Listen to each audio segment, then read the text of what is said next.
Presidenti rus Vladimir Putin ka hedhur idenë e një administrate kalimtare të mbështetur nga OKB për Ukrainën për të mbajtur zgjedhje presidenciale demokratike në vend dhe më pas për të negociuar një marrëveshje paqe me autoritetet e reja.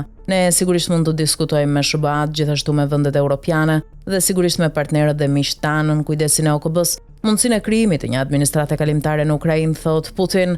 Rusia është në favor të një zgjidhje paqësore të çdo konflikti, duke përfshirë edhe këtë me mjete paqësore, por jo në kurrizin ton. Kështu deklaroi presidenti rus Vladimir Putin duke folur me marinarët e nëndetëses bërthamore Arkhangelsk përgjatë gjithë linjës së kontaktit ushtarak. Trupat tanë mbajtën iniciativën strategjike, thot ai. Ne jemi gradualisht ndoshta jo aq shpejt sa disa do të donin, por megjithatë me këmbgulje dhe besim po ecim drejt arritjes së qëllimeve të vendosura në fillim të këtij operacioni. Putin tha gjithashtu se Rusia ishte e gatshme të punonte me Europën, por shtoi se Europa po sillet në mënyrë jo konsistente.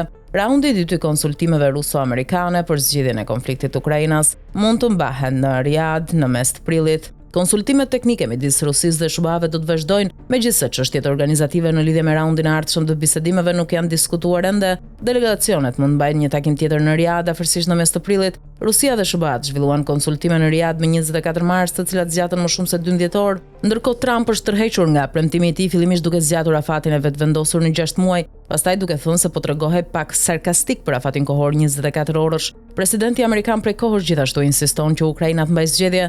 Sipas tij, kjo do të sjellë zbulimin se ku kanë shkuar paratë që SBA-i ka dërguar Ukrainës për ndihmë përgjatë luftës ndaj Rusisë. Është e mrekullueshme të thuash nuk mund të kemi zgjedhje. Por është koha për zgjedhje dhe është gjithashtu koha për të zbuluar se çfarë ka ndodhur me të gjitha paratë, sepse ai bëri deklaratë se gjysma e parave ai nuk e di se ku janë apo diçka e tillë, tregoi Trump.